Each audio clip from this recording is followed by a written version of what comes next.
Assalamualaikum warahmatullahi wabarakatuh. Bismillah walhamdulillah wassalatu wassalamu ala Rasulillah wa ala alihi wa ashabihi wa man tabi'ahu wa mawalah. Wala hawla wala quwwata illa billah, amma ba'du wa ba'da tahiyyah. Rabbi israh li sadri wa yassir li amri wa hlul 'uqdatam min lisani yafqahu qawli. Hadirin pemirsa, Assalamualaikum Nusantara TV One, dimanapun anda semua berada, yang insyaallah semuanya dirahmati dan diberkahi hidupnya oleh Allah Subhanahu wa ta'ala. Puji syukur marilah sama-sama kita panjatkan kehadirat Allah Jalla Jalaluh, Allah yang maha baik, Allah yang sampai saat ini tidak pernah dendam kepada kita, Allah yang tidak pernah berhenti untuk memberikan nikmatnya kepada kita, yang insya Allah nikmat ini akan Allah tambah untuk kita semua. Mudah-mudahan nikmat ini kita manfaatkan untuk memperbanyak ibadah kepada Allah. Salawat dan salam semoga selalu tercurah kepada junjungan kita Nabi besar Muhammad sallallahu alaihi wasallam, Nabi yang begitu cinta kepada umatnya, Nabi yang begitu peduli kepada umatnya. Bahkan dalam sebuah hadits qudsi ketika Rasulullah sudah masuk ke dalam surga, Rasulullah gelisah di dalam surga karena bagaimana nasib umatnya kalau aku masuk ke dalam surga. Sampai beliau meminta izin kepada Allah untuk mencari umatnya dan memberikan syafaat kepada mereka-mereka yang nanti akan ditandai oleh Allah sebagai umat Rasulullah yang akan mendapatkan syafaatul uzma. Mudah-mudahan kita terpilih menjadi umat Rasulullah yang nanti akan mendapatkan syafaatul uzmanya. Amin ya rabbal alamin. Hadirin pemirsa, Assalamualaikum Nusantara TV One, yang insyaallah dirahmati oleh Allah Subhanahu wa ta'ala. Sebagai manusia biasa dan tentunya sebagai hamba Allah, sudah selayaknya kita meminta dan memohon kepada Allah. Permohonan kita dengan berbagai macam permohonan. Ada yang minta supaya diberikan kesehatan, ada yang minta untuk diberikan kekayaan, dan tidak sedikit ada yang minta diberikan pangkat dan jabatan yang terhormat. Dengan berbagai macam dan segala macam permintaan, macam-macam manusia meminta kepada Allah. Ada yang dikabulkan dan juga ada yang tidak dikabulkan. Ada yang masih ditunda doanya, ada yang langsung dikabulkan oleh Allah.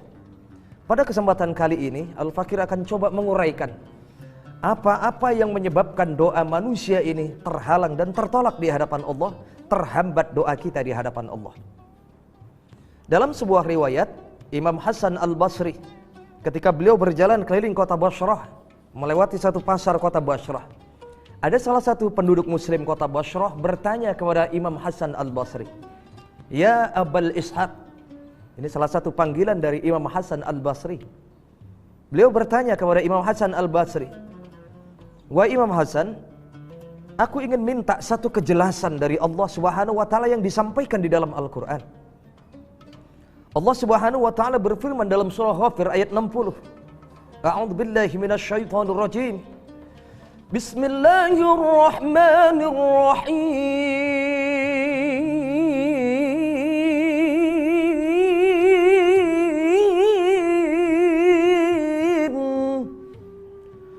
Wa qala rabbukum ud'uni astajib lakum, ila akhiril ayat.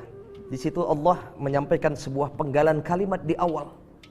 Wa qala rabbukum, Allah Subhanahu wa ta'ala berfirman, ud'uni astajib lakum. Allah menyampaikan sebuah janji kepada hambanya. Wahai hambaku, mintalah engkau kepadaku, maka niscaya permintaanmu akan aku kabulkan.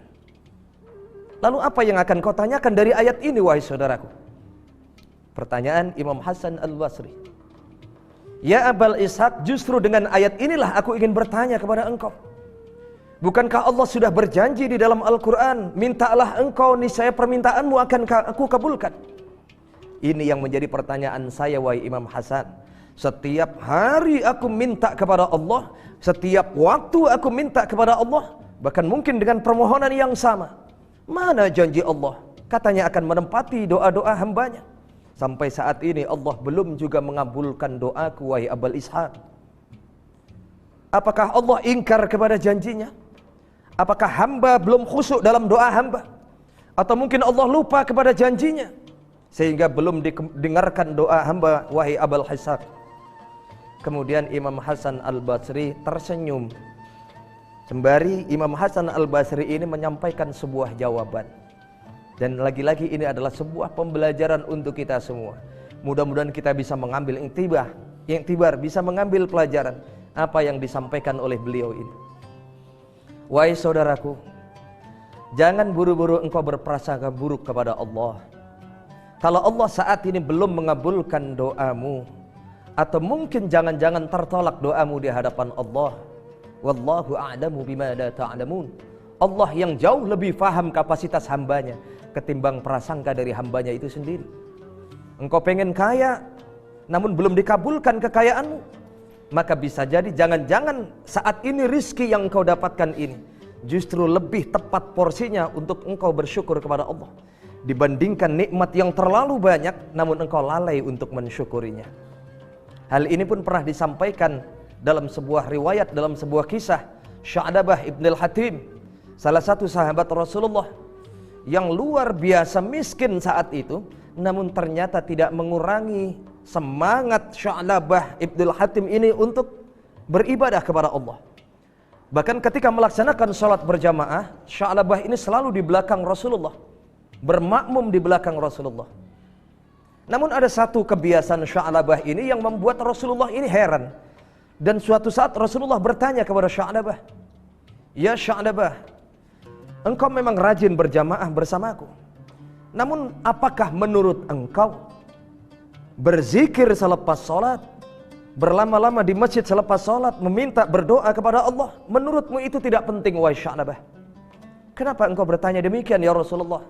"Sebab aku perhatikan selama ini selepas kali sholat orang mengucapkan Allahumma antas salam, namun engkau mengucapkan Allahumma lantas jalan, langsung buru-buru pulang ke rumah. Kenapa engkau tidak berzikir? Kenapa engkau tidak berlama-lama di masjid? Kenapa engkau tidak berdoa? Apakah engkau merasa cukup wahai Sya'labah?"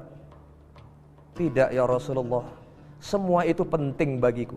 "Kalau engkau menganggap itu semua penting, kenapa engkau tinggalkan itu wahai Sya'labah, berzikir selepas sholat?" Apa jawaban Sya'labah? "Ya Rasulullah, hamba ini orang miskin ya Rasulullah. Hamba ini orang tidak mampu. Lalu apa kaitannya orang miskin dengan engkau berzikir selepas sholat?" Apa jawaban Sya'labah? "Ya Rasulullah, justru itu permasalahannya ya Rasulullah. Hamba ini orang miskin. Saya punya gamis satu-satunya yang saya pakai layak untuk sholat, ya cuma ini ya Rasulullah. Dan ketahuilah ya Rasulullah, aku buru-buru pulang ke rumah karena harus bergantian baju ini dengan istri saya. Kalau hamba berlama-lama di dalam masjid, hamba khawatir istri hamba tidak kebagian waktu sholat. Itulah sebabnya hamba buru-buru pulang ke rumah, karena istri hamba menunggu baju ini ya Rasulullah." "Oh begitu jadi ceritanya." "Iya ya Rasulullah."